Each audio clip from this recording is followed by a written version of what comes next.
Heart attack का incidence main में ज़्यादा है। हार्ट फेलियर का इंसिडेंस जो होता है, हार्ट की मसल ख़राब हो जाती है, वो फीमेल्स में ज़्यादा है। अगर आपकी ईसीजी में वो डिफेक्ट है और आप इस तरह की मेडिसिन ले रहे हैं, you will definitely have a sudden cardiac arrest. Why women are so careless? It is not only understated and under talked about in India, it is outside also. तो आपका सारा जो stress है, that can either make you or break you. The families, I don't know why they do not give importance to the female health. Learn to manage your stress, learn to love yourself. आप ठीक रहेंगे, अपनी health को ठीक रखेंगे, अपनी heart health को ठीक रखेंगे, तो आप पूरी फैमिली को फैमिली फर्स्ट कर सकते हैं। महिलाएं अपनी फैमिली और करियर का तो खूब ख्याल रखती हैं, लेकिन एक चीज को वो बिल्कुल नजरअंदाज कर देती हैं, heart health.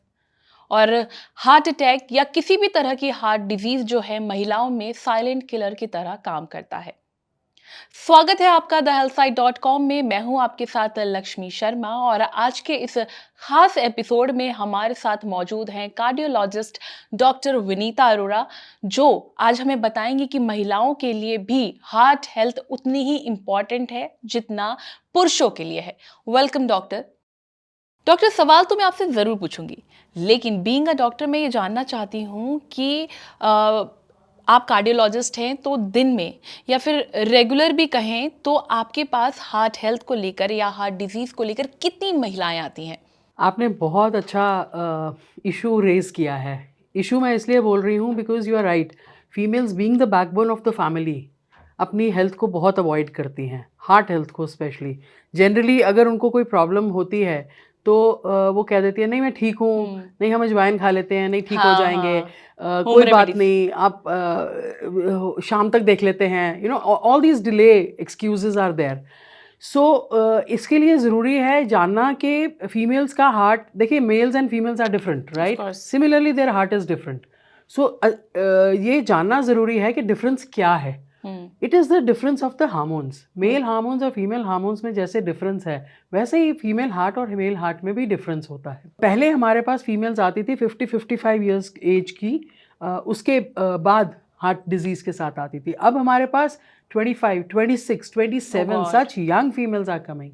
Diabetes has become like a India में तो diabetes, we are the diabetic capital of the world right, घोषित कर दिया है बिल्कुल। और इंडिया में तो मेल्स फीमेल्स सब में यंग एज में diabetes is like even newborn babies also right, वो टाइप 1 डायबिटीज ऑफ कोर्स उनमें भी है, और टाइप 2 जो होती है एल्डरली में होती है। और ये स्ट्रेस से बहुत ज़्यादा रिलेटेड है, हमारे खान पान से तो है ही कि हम क्या खा रहे हैं, कचरा खा रहे हैं literally, you know that junk food what we are eating is spoiling our health like anything. I mean I would say आप सवेरे, हमारी जो फीमेल दर्शक हैं मैं उनको ये बोलना चाहूँगी, आप सुबह उठ के टिफ़िन बनाते हो, बच्चों को टिफ़िन पैक करके देते हो, हस्बैंड को टिफ़िन पैक करके देते हो, अपने लिए टिफ़िन क्यों नहीं पैक करते? अपने लिए टिफ़िन क्यों नहीं पैक करते? Why do you have to eat junk at the workplace?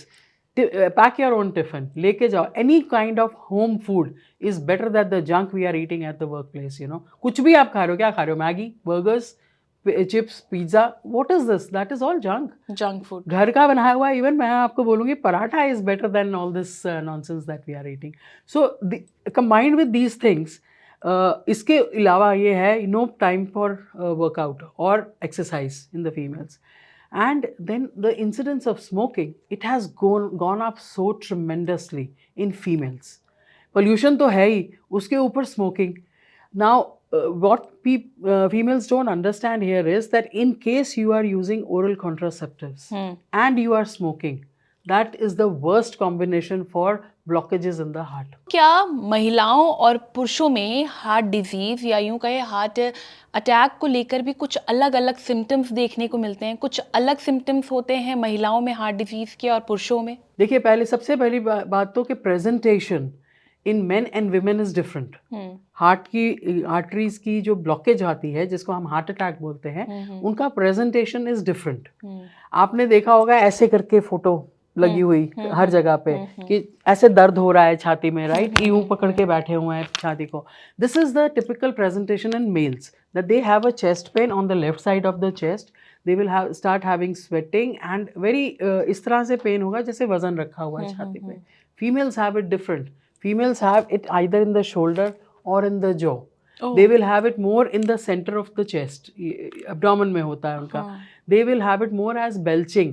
इसीलिए इनके सिम्टम्स भी मिस हो जाते हैं, ओके राइट? तो कहीं ना कहीं वो रिलेट करते शायद मे भी गैस की प्रॉब्लम है। एग्जैक्टली तो मैंने आपको बोला ना, मेल्स और फीमेल्स अगर जेनेटिकली भगवान ने डिफरेंट बनाए हैं तो उनमें सिम्टम्स भी डिफरेंट बनाए हैं।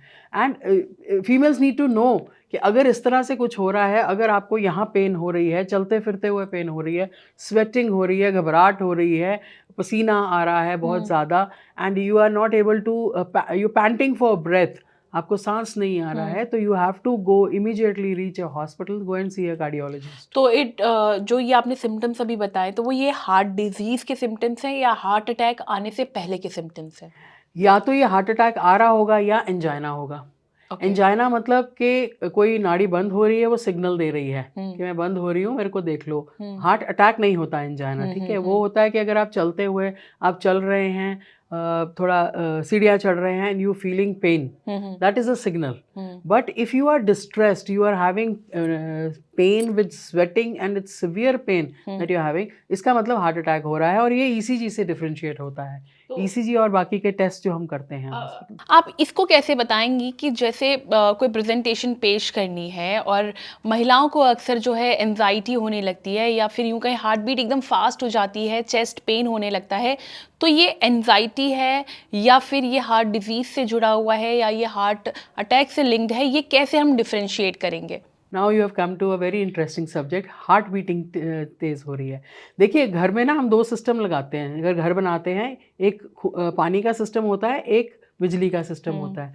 जब मैं पानी का सिस्टम मैं कंपेयर कर रही हूँ हार्ट के साथ, तो वो है खून की नाड़ियों की फ्लो को, जो ब्लड सप्लाई करती हैं हार्ट को, उनकी ब्लॉकेजेस को हम हार्ट अटैक कहते हैं। अगर बिजली का सिस्टम जो होता है, वो हमारी होती है हार्ट बीट, जो नब्ज हम गिनते हैं, अगर वो फास्ट हो जाए तो that is an electrical problem. I am the electrician of the heart. Okay, now females में ये इलेक्ट्रिसिटी की प्रॉब्लम बहुत कॉमन है, and trust me when I tell you, 90% of the time it is taken as घबराहट बेचैनी। अरे इसको तो घबराहट बेचैनी होती रहती है, ये तो साइकाइट्रिक है, ये तो एंजाइटी है, इसको तो वो साइकाइट्रिस्ट को दिखा दो, इसको एल्प्रेक्स दे दो। मतलब इस तरह की मैंने देखी हैं चीज़ें होते हुए। हमारे साथ तो एक नर्स के साथ भी ऐसे हुआ था। I entered the emergency and there is a nurse, very good girl, works very nicely. She is sitting in a corner and very distressed and sweating. तो मैंने कहा ये क्या हो गया, साइड पे क्यों बैठी हुई है? कह रही इसलिए बैठी हुई है, इसको तो होती रहती है, एंग्जाइटी की प्रॉब्लम होती रहती है, घबराहट बेचैनी। मैं उसके पास गई, I don't know out of what instinct में भी, मैंने उसकी पल्स पे हाथ रखा, and it was bounding like galloping of the horse. 200 पे उसकी हार्ट बीट चल रही थी। I immediately did an ECG, got a diagnosis, took her to the lab. उसकी हार्ट में एक एक्स्ट्रा वायर थी which would give her tachycardia. Tachycardia मतलब हार्ट बीट फास्ट कर देता था। वो 200 के रेट पे चला जाता था, बेचारी कुछ बोल भी नहीं पाती थी। She couldn't even explain her symptoms, and people used to think she is having anxiety, and she is totally fixed now, she is doing very good. We did radio frequency ablation, that is a permanent treatment for this. तो according to you अगर ऐसा कुछ भी feel होता है, इसको बहुत lightly उसी वक्त ईसीजी कराओ, बीपी चेक कराओ अपना। तो हम कैसे डिफरेंस करेंगे इस चीज़ को कि नॉर्मल एंजाइटी हो रही है, जैसे क्या होता है कि कुछ भी स्ट्रेस हो गया अचानक से, लाइक फॉर एन एग्जांपल कि एक प्रेजेंटेशन पे करनी है, दिखाना है, और उस टाइम से पहले आपको एक एंजाइटी हो रही है कि यार हाउ टू डू इट, कैसे होगा। एक एंजाइटी जो हार्ट बीट आपकी फास्ट हो जाती है, और जो भी आपने एग्जाम्पल दिया वो, तो उसको डिफ्रेंशिएट कैसे करेंगे? देखिए, many times it is difficult for a ले पर्सन टू डिफरेंशिएट। यहाँ पे मैं सिर्फ इतना गाइड करना चाहूँगी कि अगर आपको, जैसे आप प्रेजेंटेशन के लिए जा रहे हैं, आपकी नॉर्मली हार्ट बीट 70-80 रहती है, right? You going to give a presentation, you are going for an interview, आपकी 110-120 हो गई। This is related to the catecholamine surge because of the stress, right? Okay. उस टाइम पे आपकी ईसीजी आपकी अपनी हार्ट बीट को फास्ट दिखाएगी। लेकिन अगर आपको से आप सीढ़ियाँ चढ़ रहे हैं, आप चल के जा रहे हैं, आप आराम से बैठे हुए हैं, एकदम से आपकी हार्ट बीट फास्ट हो गई है, and that is going to the level of 150, 160, 170, 180, and you are feeling lot of discomfort, और आपका ब्लड प्रेशर लो हो रहा है उसमें, और ईसीजी में actually diagnosis is ECG during that time. वो आपको डायग्नोस्टिक टूल है हमारा टू टेल कि whether it is an abnormal heart beat और a normal heart beat. Sometimes I get the queries, मेरे को क्वेरीज आती हैं, कह रहे हैं जी हम जिम में गए थे, हमारा 170 हार्ट बीट हो गया. एक्सरसाइज करने से हम सबकी हार्ट बीट बढ़ती है, वो एबनॉर्मल नहीं होती है. The thing is you have to differentiate between normal heart beat rise and an abnormal heart beat rise, क्योंकि वो ज़रूरी होता है, क्योंकि मैनेजमेंट डिफरेंट हो जाती है दोनों चीज़ों की, right. So the most important thing I can give as a guidance is get an ECG done. नहीं तो आप एक एक्सटेंडेड, जैसे बार बार आपको ये हो रहा है तो एक ELR करा सकते हैं या हॉल्टर करवा सकते हैं, जिसमें 24 आवर्स की रिकॉर्डिंग हो जाएगी और आपकी हार्ट बीट का डायग्नोसिस हो जाएगा. वो क्या मेनोपॉज के बाद हार्ट डिजीज का रिस्क या हार्ट अटैक का खतरा बढ़ जाता है? जी, मेनोपॉज में जो हमारे ईस्ट्रोजन प्रोजेस्टेरॉन दो हार्मोन्स होते हैं बॉडी में, उनका ईस्ट्रोजन की मात्रा कम हो जाती है. तो ये this is the body's system which God has created. उसके कारण that used to give us a protective mechanism from blockages in the arteries. अब वो ब्लॉकेज, अगर आपका प्रोटेक्टिव मैकेनिज्म खत्म हो गया है तो ब्लॉकेजेस इन द आर्टरीज बढ़ जाती हैं. Now having said that, you know, आजकल जो इंसिडेंट्स यंगस्टर्स में ज़्यादा हुआ है, I am relating it more to Covid के बाद मैंने यंग फीमेल्स में बहुत ज़्यादा इंसिडेंट्स देखना शुरू कर दिया. I don't think so Covid has differentiated between a man and a women for जो ब्लॉकेजेस करना है या उनको क्लॉट्स देना है या उनको हार्ट बीट को एबनॉर्मल करना पर है. क्या ये इससे रिलेटेड है, क्योंकि कोविड के टाइम पे विमेंस काफ़ी केयरलेस हो गई हैं, अपनी फैमिली की तरफ ध्यान दे रही. मुझे ऐसा लगता है भी कोविड आने के बाद उन लोगों को लगा कि हमारी फैमिली प्रायोरिटी पे है, प्लीज़ उनका ध्यान रख लेते हैं, अपनी तरफ ध्यान नहीं दे रही हैं. क्या उस वजह से उनकी इम्यूनिटी कमज़ोर हो गई है, जिस वजह से ये रिस्क बढ़ गए हैं? वेल, जो कोविड में एक बहुत मेजर ड्रॉबैक सबके लिए रहा है, वो ये रहा है that stress has increase tremendously, because isolation हो गया था हमारा सबका. And so many of us lost our loved ones during Covid as a coming suddenly out of the blue. ना उसमें ये हुआ है कि इसमें जब कोविड का दौर निकले तो हमारे concerns about the family have increased, they have really increased. And जो वो एक होता है ना, ध्यान रखना इन चीज़ों का, वो बढ़ गया है. हमने ये भी देखा है कि आजकल यंगस्टर्स बहुत आ रहे हैं चेकअप कराने के लिए, because they become aware that health is very important और हेल्थ का आगे कुछ नहीं है. ठीक है, and it is a good thing, you know, to get yourself checked up. You can never go wrong with a general checkup of your body and heart checkup of your body. You can never go wrong with that. Pregnancy के time पे भी क्या कोई risk factor बढ़ जाते हैं heart attack के या हार्ट डिजीज़ के, या उसके बाद? ड्यूरिंग प्रेगनेंसी आपको ये देखना चाहिए कि जो बॉडी है ना वो बहुत चेंज होती है फीमेल की. द बॉडी वॉल्यूम्स इंक्रीज, और क्योंकि it is not one, it is two that you are taking care of. उसमें ये हो जाता है basically that the heart takes the load. There are some females who develop hypertension, some females who develop diabetes, and some females can have a heart problem which is known as peripartum cardiomyopathy, which means heart muscle can get affected and can get weak.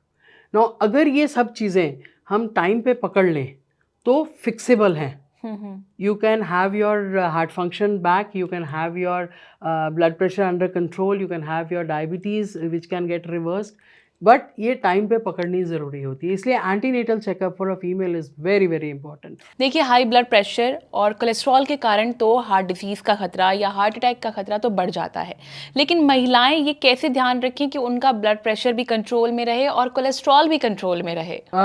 देखिए, there are some modifiable risk factors, some non modifiable risk factors. Non modifiable risk factors जो है ना, उनमें Indian males and हमारी family history coronary artery disease के लिए बहुत important होती है. ठीक है, now females are protected little bit with this, but family history से दूर नहीं जा सकते आप. नाउ मॉडिफाइबल रिस्क फैक्टर्स होते हैं डायबिटीज, हाइपरटेंशन, स्मोकिंग, ठीक है, stress, eating habits and exercise. ये हम सब कंट्रोल कर सकते हैं. ठीक है, अब इसमें क्या करना होता है, you have to keep your blood pressure under control. If you are on medication for blood pressure, please please please do not take it intermittently. Oh, you always have to follow the doctor's advice, क्योंकि intermittent जो आप medicine देते हैं blood pressure की, उसमें shooting up of blood pressure becomes more, and that is more dangerous to your body. Oh, आपकी eyes, आपका brain, आपका किडनी सब खराब हो सकते हैं. The most biggest factor for kidney chronic kidney disease is uncontrolled hypertension, जो लोग कंट्रोल नहीं करते हैं. डायबिटीज़ ऑफ कोर्स आपको कंट्रोल रखनी होती है. दवाई अगर आपको बोल दिया है डायबिटिक हैं, आपका डायग्नोसिस हो गया है, please take your medication. Don't think about it, अरे मैं इतनी मेडिकेशन खा रही हूँ. अरे भाई, दिन में 3 बारी खाना भी तो खाते हो, तब तो नहीं भगवान को बोलते कि भूख 3 बारी क्यों लगती है. तो फिर अब कुछ निकल गया, अगर हार्मोन खत्म हो गया है बॉडी में, take a pill, no take a tablet लेके अगर आप ज़िंदगी अच्छे से गुजार सकते हो, व्हाई नॉट.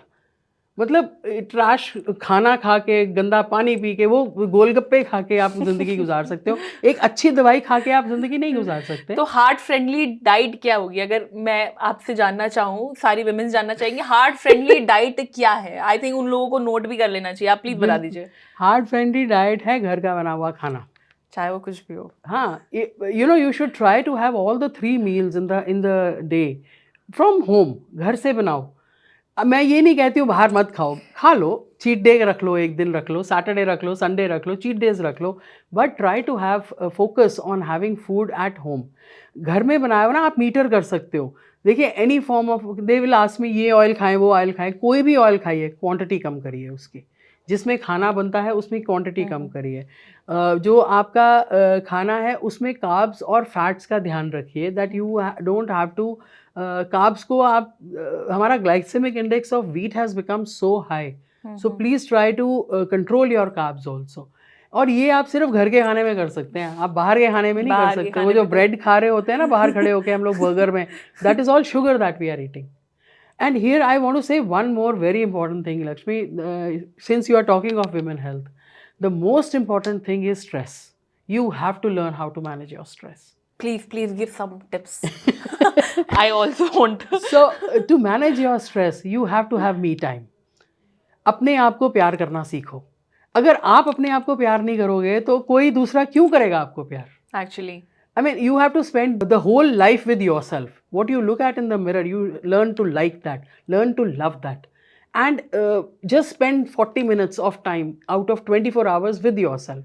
बच्चों को सबको पैक करके दूसरे कमरे में भेज दो. अपने कमरे में जाके 40 मिनट्स वो करो जो करना चाहते हो. गाना गाना चाहते हो, just close the door and Singh. Music सुनना चाहते हो, डू दैट.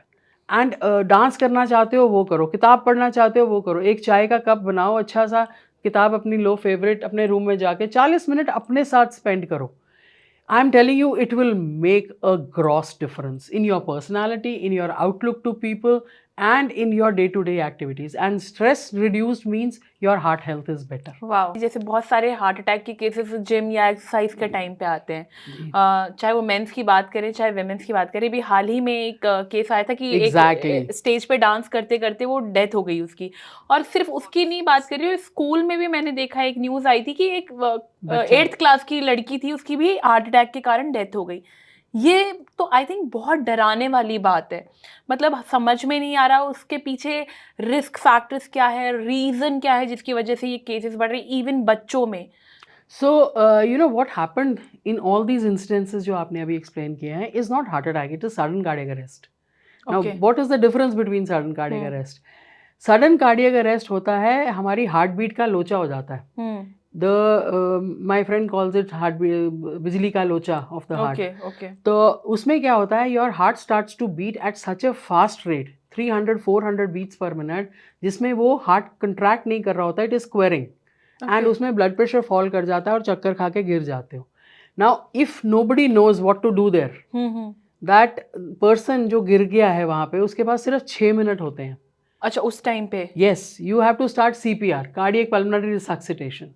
ओके. लेकिन हमारे यहाँ पे वीडियो बनाना ज्यादा जरूरी है. CPR कोई ना सीखना चाहता है ना करना चाहता है. आप में से कितनों को आता है CPR, आप मुझे बताइए. आपके ऑफिस में CPR क्यों नहीं सिखाते हैं? Everybody knows because we never know when this can come. Sudden cardiac arrest, sudden cardiac arrest. बिना बताए आएगा, बिना वार्निंग के आएगा, कार्डियक से रिलेटेड होगा. अरेस्ट मतलब खड़ा हो गया हार्ट. अगर खड़ा हो गया तो 6 मिनट के अंदर तो ब्रेन डेड कर देगा ना वो. So you have to be very aware of it. These incidences what have happened are sudden cardiac arrest. यहाँ पे आपने जिम की बात की, देखिए जिम करना बहुत अच्छी बात है, बहुत अच्छी बात है, बट अगर आपने 4-5 साल से कोई एक्सरसाइज नहीं की, don't start going to the gym and start working out like a madman. Heavy workout. Exactly. Without a consult of a doctor or a cardiologist. Please go to a physician, please go to a cardiologist, get a clearance that you are fit enough to start exercising and then gradually build it up. See, for heart health, what we recommend is 40 minutes, 4 kilometers is good enough for heart health. Okay. If you want to lose weight, suppose कोई overweight है, वो lose करना चाहता है, 30 minutes में आप 4 kilometers cover करिए. You increase your speed. But don't do it right starting from tomorrow. आप 5 साल से काउच पोटैटो हैं, कल से आप शुरू कर देंगे, it's not helping you, right? So what you have to do is go gradually. 4 हफ्ता लेके चलिए. 4 हफ्ते के बाद आपका टारगेट होना चाहिए 40 minutes 4 kilometres. With every passing week increase your speed.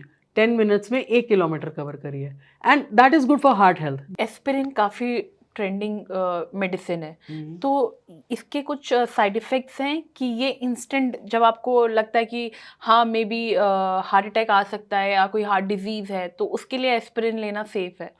देखिए, there is a cocktail of medications which should be available in the house. आपके पास होना चाहिए. Aspirin is one of them. 2 Disprin की गोलियां आप पानी में घोल के अगर आप पी लेंगे, if you are having chest discomfort, अगर आपको ऐसा लग रहा है कि छाती के ऊपर भार रखा हुआ है, स्वेटिंग हो रही है, हार्ट अटैक हो रहा है, सबसे पहली बात तो ये है कि एम्बुलेंस बुलाइए या you call for help so that somebody comes and takes you to the hospital. There is no shortcoming to that. In the meanwhile, while you are waiting, आप 2 डिस्प्रिन की गोलियां घोल के ले सकते हैं. अगर आपके पास सॉबिट्रेट की गोली है वो आप रखिए अपने साथ. अटोरवास्टैटिन है वो रखिए अपने साथ. ये कॉकटेल है जो हम प्रिस्क्राइब करते हैं कि घरों में होनी चाहिए, मेडिसिन अच्छा, होनी ये चाहिए. होनी चाहिए हर घर में. ये अच्छा होता है. अगर हार्ट अटैक हो रहा है तो अगर ये मेडिसिन ले लेंगे तो आई डोंट थिंक सो आप हार्ट अटैक को अवॉइड कर पाएंगे, लेकिन आप हार्ट अटैक का साइज छोटा कर पाएंगे. और तब जब तक कि आप हॉस्पिटल नहीं पहुंचते, मतलब this is not a replacement for not going to the hospital. Please you have to go to the hospital. आपने जाके डॉक्टर को दिखाना है, लेकिन जब तक आप हॉस्पिटल नहीं पहुंचते भी आपको 20, 30, 40 मिनट लगने हैं, आप तब तक ये दवाइयाँ लेके थोड़ा सा अपने आप को स्टेबलाइज कर सकते हैं. देखिए, वर्किंग वुमेन की तो हमने बात करी, लेकिन वर्किंग वुमेन और हाउसवाइफ के लिए क्या दोनों के लिए अलग अलग लाइफस्टाइल है, या फिर उन दोनों को अलग अलग तरीके से कैसे अपनी हार्ट हेल्थ का ध्यान रखना चाहिए? देखिए, हाउसवाइफ का आई वुड से ज़्यादा टाइम जो है बच्चों के अराउंड निकलता है, हस्बैंड के अराउंड निकलता है, उसके आगे पीछे घूमते हुए. I think they have stress level to a different extent. और जो वर्किंग वीमेन है, हमने अभी डिस्कस किया है कि उनका स्ट्रेस लेवल डिफरेंट तरह से है. मेरी सलाह दोनों के लिए है दैट अपना स्ट्रेस लेवल कम करिए. सबसे पहले स्ट्रेस लेवल कम करिए. जो हाउसवाइफ्स होती हैं ना, उनका मैंने एक टेम्परामेंट देखा है. टेम्परामेंट क्या, एक तो अपनी तकलीफ़ को छुपाना. ठीक है, आज बच्चों के पेपर हैं, कल उनका एग्ज़ाम है, परसों हस्बैंड ने ट्रैवल करना है, नहीं आज नहीं कल चलेंगे, नहीं कल नहीं परसों चलेंगे, ये सब तो चलता रहेगा. ठीक है, अपने ऊपर भी ध्यान दो. अगर आप बीमार पड़ गए तो बाकी सबको कौन देखेगा? Why women are so careless? Why? Why? I think it's basically your upbringing and the way society thinks about the females, the way they have brought up the females. हमारे पेरेंट्स ने हमें बहुत वो बनाया है, स्ट्रॉन्ग बनाया है. They have told us to fight the world, but I don't think so. कभी भी मेरे पूरे करियर में कोई भी पेरेंटल साइड से या कोई भी गार्डियन साइड से कभी भी ये हुआ है कि अपना मेंटल हेल्थ कैसे मैनेज करना है. I have never heard anybody discussing that. I have never heard anybody talking positively about that. And it is so important. It is so important because आपका सारा जो स्ट्रेस है that can either make you और break you. ठीक है, अगर आपको घर का काम करना है, अगर आपको प्रोफेशनली काम करना है, you have to have strike out a balance between that. हमें ये बताते हैं, I give you an example, हमें ये बताते हैं पूजा करो, जाके मंदिर जाओ, मस्जिद जाओ, गुरुद्वारे जाओ, पूजा करो. ये कभी नहीं बताते भाई मेडिटेट कर लो, चेकअप करवा लो, रेगुलर चेकअप, मेडिटेट कर लो, रिलैक्स कर लो खुद को. जाके अपने आप को चेकअप करा लो. I don't know why. I think it is the way the society thinks about it. Uh, See, heart health. Lakshmi, you will be surprised to know it is not only understated and under talked about in India. It is outside also. तो heart disease से खुद को prevent करने के लिए महिलाओं को कितनी बार चेकअप करवाना चाहिए और कब से स्टार्ट कर देना चाहिए? देखिए, जनरल चेकअप जो बॉडी चेकअप होता है ना, हार्ट हेल्थ चेकअप होता है. हमारे यहाँ भी प्रो हेल्थ प्रोग्राम है इंद्रप्रस्थ अपोलो हॉस्पिटल में. We are doing it very well. बहुत अच्छा पैकेज बनाया हुआ है. इनफैक्ट सारे कॉर्पोरेट हॉस्पिटल्स में इस तरह के कोई ना कोई पैकेजेस हैं. वो आपको साल में एक बारी तो कराना चाहिए. Whether it is a male और a female, they should get it done, start getting it done at the age of 30. मैं ये नहीं कहती वो 30 से पहले आपको अगर सिम्टम्स हो रहे हैं आप नहीं कराइए, ठीक है, आप आके डॉक्टर को मिलिए, आप ये कराइए. बट 30 प्लस, पहले हम कहते थे 50 प्लस, 45 प्लस, अब हम कहते हैं 30 प्लस. आपको साल में एक बारी वो चेकअप ज़रूर कराना चाहिए. अब यहाँ सोच पता क्या होती है, अरे सब कुछ तो ठीक निकला, पैसे वेस्ट हो गए. अरे सब कुछ ठीक निकला तो ये तो अच्छी न्यूज़ है ना. Why are you not enjoying it? You know, अगर कोई बीमारी आज पकड़ में आती है, we can treat it much better than if you have a episode and then we have to treat it. Then फिर तो सारा वो गेम ही खत्म हो जाती है ना. तो आज पकड़े ना इस चीज़ को, right? Yeah. That is why pro health checkup, the preventive health checkup is very important. आपने पहले भी बताया कि क्या बर्थ कंट्रोल पिल्स जो हैं हार्ट अटैक या हार्ट डिजीज को ट्रिगर करते हैं? Birth control pills with smoking Okay. is very, very bad. That's a bad combination. Here I say, if you continue to smoke, then use some other preventive method, not the pills that you are using. If you are hellbound on using pills, please do not smoke. Okay. Because the combination is actually what is the most troublesome. So, doctor sign out करने से पहले मैं चाहूँगी कि आप एक बहुत छोटा सा मैसेज उन विमेंस को दे दें जो बहुत लाइटली लेती हैं अपनी हार्ट हेल्थ को. I think not even women's, जो उनकी फैमिली है, शायद जिस फैमिली को वो हेल्प कर रही है या जिस फैमिली के लिए वो एक एज अ बैकबोन खड़ी हैं, उन फैमिली के लिए भी मैं चाहूँगी कि आप वो मैसेज दें उनको कि विमेंस हार्ट हेल्थ भी उतना ही इम्पॉर्टेंट है जितना ओवरऑल मेंस के लिए भी है. वेल, मैसेज तो यही देना चाहूँगी मैं, keep a healthy lifestyle, keep a healthy heart. लेकिन सबसे ज़्यादा इम्पॉर्टेंट है manage your stress. Learn to manage your stress, learn to love yourself. I know family is first, but keep me first also. That is not selfishness, that is self-interest. And if you are okay, आप ठीक रहेंगे, अपनी health को ठीक रखेंगे, अपनी heart health को ठीक रखेंगे, तो आप पूरी फैमिली को फैमिली फर्स्ट कर सकते हैं. अगर आप ही नहीं ठीक रहेंगे तो कैसे करेंगे? एंड स्ट्रेस को मैनेज करना please, it is very very important. Thank you so much doctor Vinita. Pleasure. I hope जितनी भी महिलाओं ने ये वीडियो देखा है, ये एपिसोड देखा है, हम उम्मीद करते हैं डॉक्टर ने जो जो आपको टिप्स बताए हैं और जो जो आपको बातें बताई हैं, इंपॉर्टेंट पॉइंट्स बताए हैं कि आपको कैसे स्ट्रेस से दूर रहना है, खुद का ख्याल रखना है, क्योंकि वो बहुत ज़्यादा ज़रूरी है. अगर आपको अपनी फैमिली का ख्याल रखना है तो सबसे ज़्यादा इम्पॉर्टेंट ये है कि आप अपने खुद का, अपने हार्ट का भी ख्याल रखें. कमेंट करके अपनी राय ज़रूर बताइएगा. आपके कोई भी सवाल है, हम कोशिश करेंगे कि आपके सारे सवालों के जवाब हम आपको दें. और कमेंट करके ज़रूर बताइएगा वीडियो कैसी लगी. और हेल्थ से जुड़ी इस तरह की और भी वीडियोस के लिए आप बने रहिए thehealthsite.com के साथ.